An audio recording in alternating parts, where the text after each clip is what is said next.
بسم اللہ الرحمن الرحیم۔ السلام علیکم۔ یہ سلسلے کا چھٹا ویڈیو لیکچر ہے۔ ہم اس موضوع پر بات کر رہے ہیں کہ ہم اپنے کلام کی خود کیسے اصلاح کریں تاکہ ہمارے کلام میں روز بروز بہتری آئے۔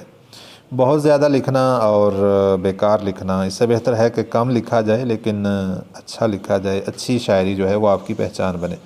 اس سلسلے کی پہلے 5 ویڈیو میں مختلف موضوعات پر گفتگو ہو چکی ہے، وہ آپ دیکھ لیجئے گا۔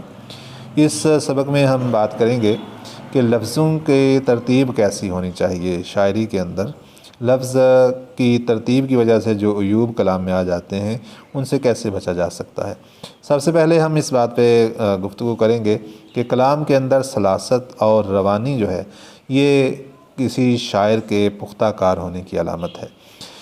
ہم جو گرامر کے لحاظ سے لکھتے ہیں، جو نثر ہم لکھتے ہیں اس میں گرامر کی ترتیب موجود ہوتی ہے۔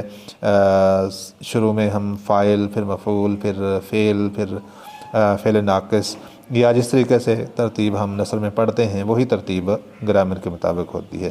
لیکن شاعری کے اندر چونکہ ہمیں وزن کا بھی لحاظ رکھنا ہوتا ہے تو اس لیے گرامر کی ترتیب کو برقرار رکھنا دقت والا کام ہوتا ہے۔ اسے کچھ نہ کچھ کسی نہ کسی حد تک ہٹانا پڑتا ہے، لیکن کس حد تک ہٹایا جا سکتا ہے اس کا اندازہ ہمیں ہونا چاہیے، ورنہ ہمارے کلام میں تاکید لفظی آ جائے گی۔ ٹھیک ہے جی۔ اور دیکھیں جیسے مثال کے طور پہ مشہور مصرع ہے پروین شاکر کا کہ بات تو سچ ہے مگر بات ہے رسوائی کی، تو اس کی نثری ترتیب کیا ہوگی؟ بات تو سچ ہے مگر بات رسوائی کی ہے، ٹھیک ہے، لیکن اسے ہٹا کے لکھا گیا۔ غالب کا ایک مصرع ہے کہ شرم تم کو مگر نہیں آتی، درست نثری ترتیب کیا ہوگی؟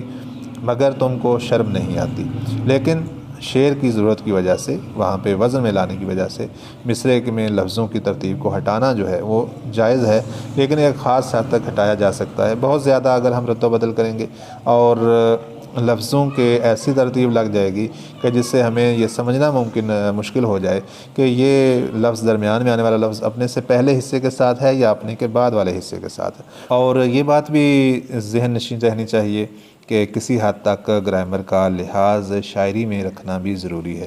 کچھ ایسی ترتیب بھی ہوتی ہے فعل کی یا فعل ناقص کی کہ جسے ہم اگر بدل دیں شاعری کے اندر تو بھی وہ شعر جو ہے وہ درست نہیں رہتا۔ تو یہ چیز جو ہے یہ کس حد تک ہمیں بدلنے کی اجازت ہے اور کہاں تک ہماری حدود مکمل ہو جاتی ہیں، اس چیز کا ادراک آپ کو مطالعے سے ہوگا۔ شاعری زیادہ سے زیادہ پڑھیں گے تو خود بخود لاشعور میں یہ ترتیب بیٹھتی چلی جائے گی کہ ہمیں کس طریقے سے کتنی گرامر سے ہٹنے کی اجازت ہے۔ اور جو میں نے بات کی کہ سلاست اور روانی جو ہے یہ شاعر کے پختہ کار ہونے کی علامت ہے۔ اس کی وجہ یہ ہے کہ جب شاعر کو اپنے کلام پر، اپنی گفتگو پر گرفت ہو جاتی ہے، کسی وزن میں وہ ماہر ہو جاتا ہے تو پھر اسے زیادہ پریشانی نہیں ہوتی نثری ترتیب کے قریب لکھنے میں۔ ٹھیک ہے، جو نئے شاعر ہوتے ہیں ان کے کلام میں آپ کو ملے گا جگہ جگہ انہوں نے حروف علت گرا کر ہجوں کی گنتی پوری کی ہوتی ہے کہ یہ وزن میں ہے، لیکن انہیں پڑھتے ہوئے کیا لگتا ہے کہ شاید یہ وزن میں نہیں ہے، کیونکہ ایسی جگہ پہ بھی وہ حروف علت گرا دیتے ہیں جہاں نہیں گرانا چاہیے۔ تو یہ نئے شاعر کی علامت ہے کہ وہ اس کی کلام میں روانی نہیں ہوتی، اور جوں اسے قدرت ہوتی ہے وزن کے اوپر اور مشق اس کی بڑھتی چلی جاتی ہے تو اس کو وزن کے اوپر گرفت ہونا شروع ہو جاتی ہے اور پھر وہ اسے زیادہ حروف علت گرانے نہیں پڑتے۔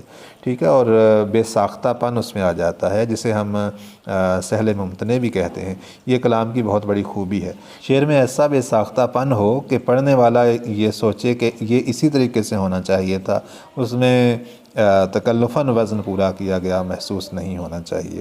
تو میرے نزدیک وزن کی شرط پوری ہونے کے بعد آپ کو کوشش کرنی چاہیے کہ آپ کے کلام میں روانی آئے اور سلاست آئے۔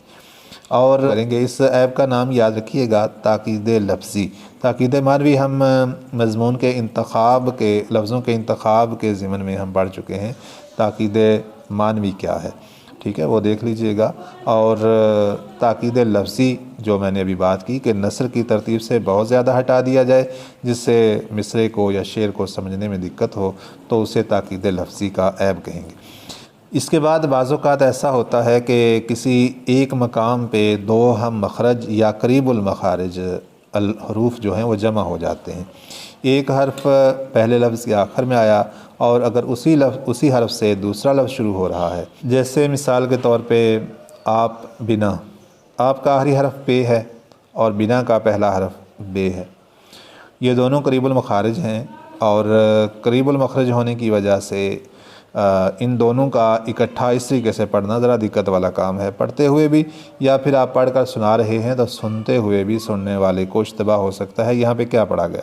آپ بنا کو اگر ہم تھوڑا روانی میں پڑھیں تو آپ بنا، تو یہ تھوڑا سا دقت والا کام ہے، سمجھنا اس کو۔ تو ایسی صورتحال سے بچنے کی کوشش کرنی چاہیے۔ عیب تنافر کوئی بہت بڑا عیب نہیں ہے، پرانے شعراء کے کلام میں رہا ہے، لیکن اس کے باوجود یہ عیب ہے کیونکہ جب جوں زبان ترقی کرتی ہے تو اس میں کچھ ایسی چیزیں جو پہلے سے عیب نہیں مانی جاتی وہ آہستہ آہستہ عیب شمار ہونے لگتی ہیں، تو یہ اب عیب شمار ہوتا ہے، ٹھیک ہے۔ تو اس سے بچنا ہے۔ ایسی صورتحال جہاں پہ آسانی سے پڑھا جا سکتا ہو، آسانی سے سمجھا جا سکتا ہو، وہاں پہ ہم اسے عیب شمار نہیں کریں گے۔ عیب تنافر کی مختلف صورتیں بنا کر اس پر مکمل ویڈیو لیکچر موجود ہے، وہ آپ لکھ لیجئے گا، شہزاد احمد شاذ اور ساتھ عیب تنافر، یہ لکھ کر آپ سرچ کریں گے تو وہ مکمل ویڈیو آ جائے گی۔ اس میں کاغذ پر بنا کر اور مختلف صورتیں ظاہر کر کے یہ بتایا گیا ہے کس صورت میں عیب تنافر پایا جائے گا اور کس صورت میں نہیں پایا جائے گا۔ بعض اوقات یہ دو حرف اکٹھے ہوتے ہیں لیکن عیب تنافر موجود نہیں ہوتا، تو یہ ساری صورتحال وہاں پہ آپ کو مل جائے گی، وہاں پہ آپ سرچ کر کے دیکھ لیجئے۔ آج کی گفتگو ہم یہیں ختم کرتے ہیں، مزید عیوب کے بارے میں ہم اگلے ویڈیو لیکچر میں سیکھیں گے، اور آپ اس سلسلے کے تمام ویڈیو لیکچر دیکھیے، انشاءاللہ آپ کے کلام میں بہتری آئے گی۔ چینل کو بھی سبسکرائب کیجئے گا، ویڈیو کو لائک اور شیئر کیجئے گا۔ السلام علیکم۔